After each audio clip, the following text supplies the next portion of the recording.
Hi there, it's Becky, and I want to talk to you about something that I find is really critical and it's very near and dear to my heart. And it's about taking time to be totally off the grid.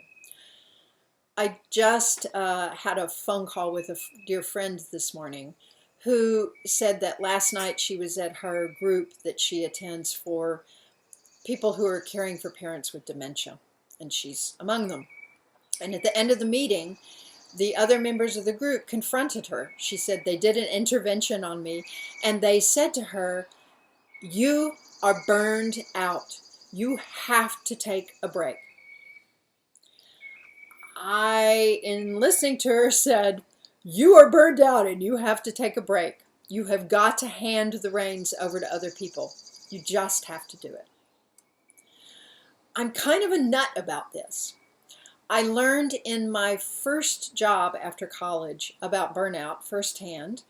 I was an eager beaver, and I had a kind of job that had daytime work, and then there were all these night meetings that I was having to attend, and then there were all of these weekend functions that I was attending and running. And in about 2.5 years, I totally burned myself out to the point that I just quit. I didn't have a plan. I didn't know how I was going to support myself. And I just kind of floundered for a while, living off that little meager amount of money that I had saved from my working. And it got pretty low.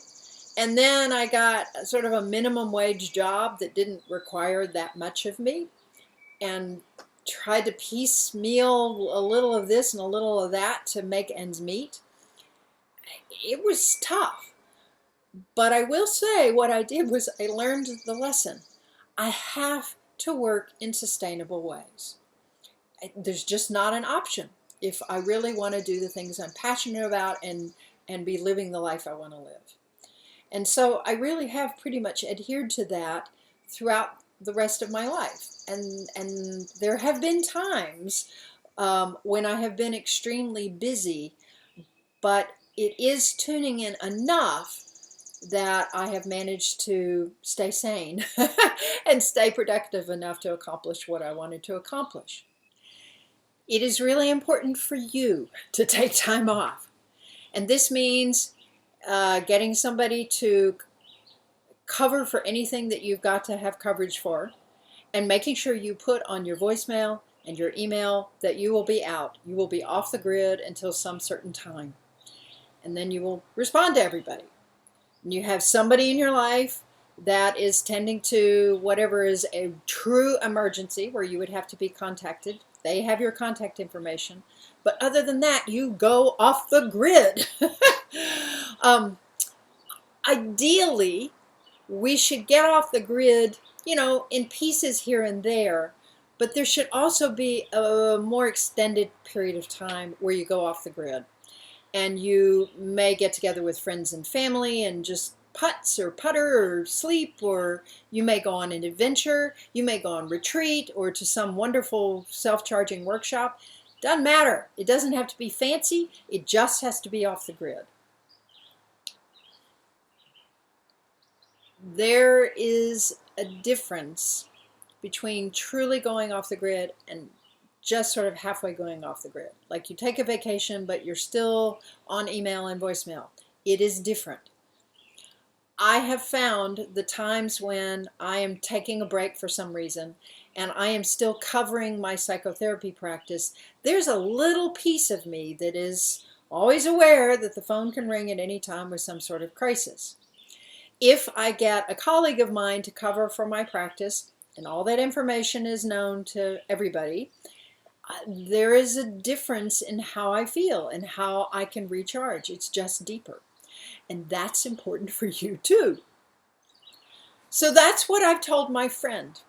She called me back just a little while ago, and she said she is already taking the steps to go off the grid over this next week, and to have people check in on her mom, I said, I will cover for your clients, for her to just enjoy the thing that she already had planned and not try to run regular life while she's doing it.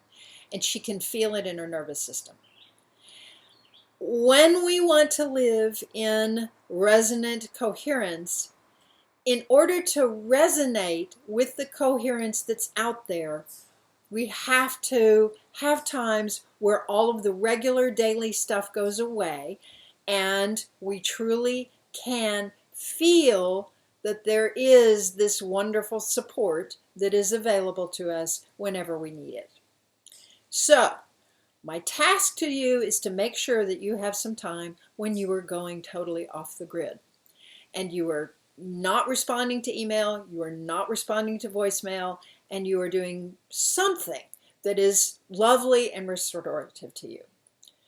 What I would like for you to do so that we can all be inspired by one another is in the comments below is to say something about what you do to go totally off the grid and what your experience has been when you have done it and how you have noticed it, its impact on your life. This is Becky Carroll for Resonant Coherence, and let's go get off the grid together. See you next time. Bye-bye.